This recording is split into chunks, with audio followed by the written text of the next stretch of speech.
متحدہ عرب امارات اور بحرین کے اسرائیل کو تسلیم کر لینے کی خبر آنے کی دیر تھی کہ ہمارے ہاں کے ایک خاص طبقے نے بھی فوری طور پر اچھل کود شروع کر دی کہ پاکستان کو بھی اب اسرائیل کو تسلیم کر لینا چاہیے۔ ہمارے نادان دوست یہ دانشورانہ دلیل دیتے ہیں کہ جن عربوں کا مسئلہ اسرائیل سے ہے وہ اگر اسرائیل کو تسلیم کرتے ہیں تو ہم پاکستانیوں کو کیا تکلیف ہے کہ ہم اسرائیل سے کٹی رکھیں اور ہمسایوں کے معاملات میں چوتھے محلے سے دخل اندازی کریں۔ دلچسپ بات یہ ہے کہ اپنی اس بودی دلیل کو بڑی ناقابل تسخیر دلیل سمجھتے ہیں۔ لاکھوں میں معاوضہ پانے والے ایک اینکر قوم کو اس کے مالی فوائد کی تفصیل سمجھا رہے تھے اور نہ تسلیم کرنے کے نقصانات بڑے خوفناک بتا کر اپنے ناظرین کو ڈرا رہے تھے۔ ایک ٹی وی اینکر کو اسرائیل کے T V channel i24 news کو انٹرویو دینے کا اعزاز حاصل ہوا ہے۔ بہرحال اس باسی کڑی میں پھر ابال آیا ہے۔ اسرائیل کو تسلیم کرنے کے حق میں بولنے والوں کی تعداد اگرچہ آٹے میں نمک کے برابر ہے، لیکن ان کی چیخ و پکار اور ان کے شور شرابے نے آسمان سر پر اٹھایا ہوا ہے۔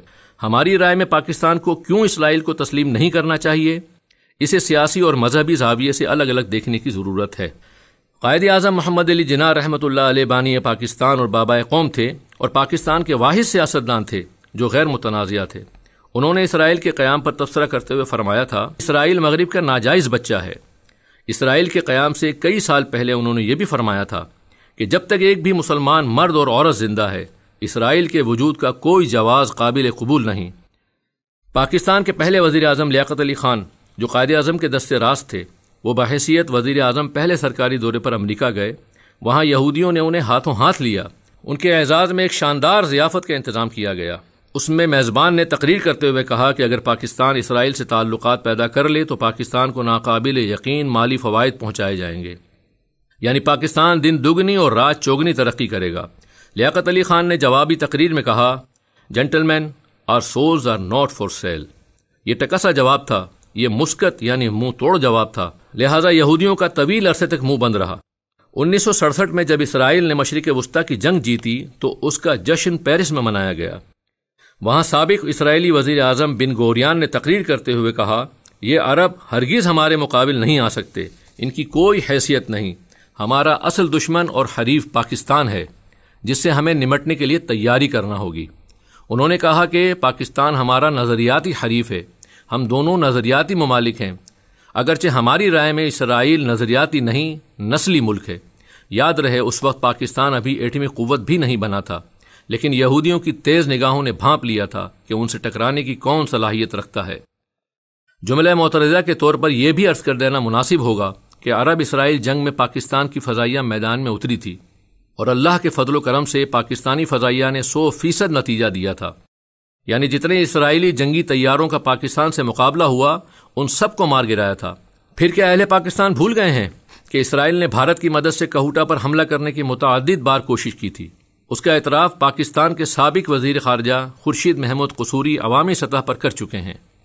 اگر آج ہم اسرائیل کو تسلیم کرنے کی ہمالائی غلطی کریں گے تو وہ ہمارے ہاتھ پاؤں بھی اسی طرح باندھ دے گا جس طرح وہ مشرق وسطیٰ کے مسلمان ممالک کے باندھ رہا ہے۔ اب اگر کوئی بات سمجھنا چاہے تو انتہائی واضح ہے، وہ یوں کہ کیا کوئی انکار کر سکتا ہے کہ اسرائیل کی اصل منزل گریٹر اسرائیل کا قیام ہے؟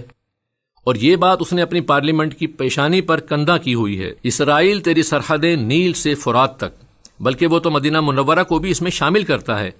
حقیقت یہ ہے کہ اسرائیل قدم بہ قدم آگے بڑھ رہا ہے۔ گریٹر اسرائیل اصل ہدف ہے، وہ بہر صورت حاصل کیا جائے گا۔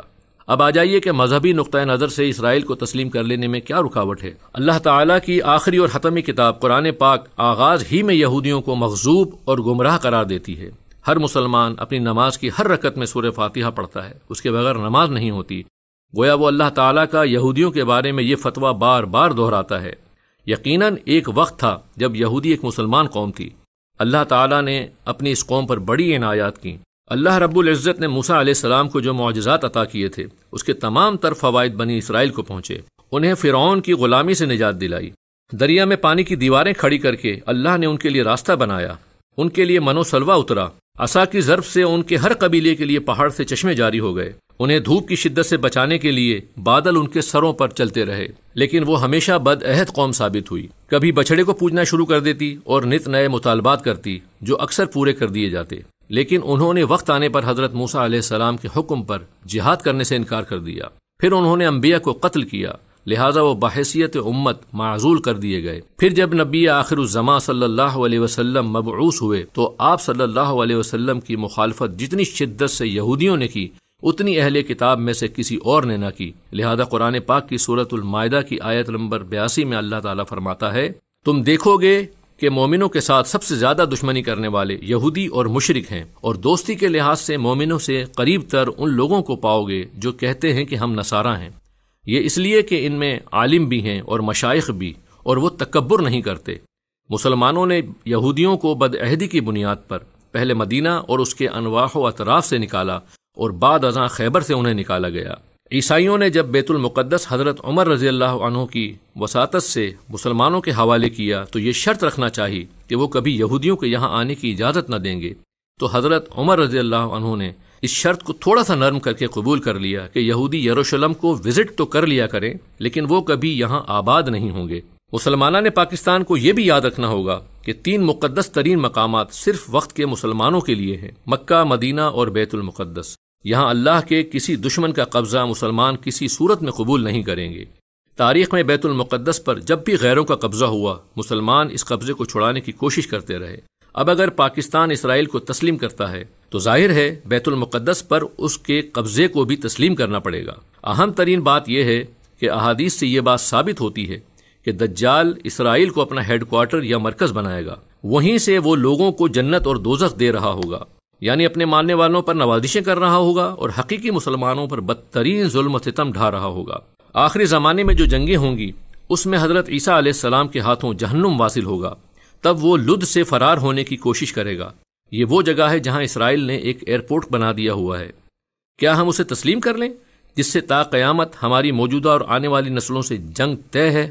حقیقت یہ ہے کہ جو لوگ اس قسم کے سوالات اٹھا رہے ہیں ان کی سوچ مادہ پرستانہ تو ہے ہی، انتہائی سطحی اور احمقانہ بھی ہے، جو اپنے آج کے لیے دنیا میں بھی اپنے مستقبل کو تباہ کر لیتے ہیں اور آخرت کی شاید ان کو کوئی پرواہ نہیں، گویا چند ٹکوں کی خاطر دنیا اور آخرت دونوں کو تباہ کرنے پر تلے بیٹھے ہیں۔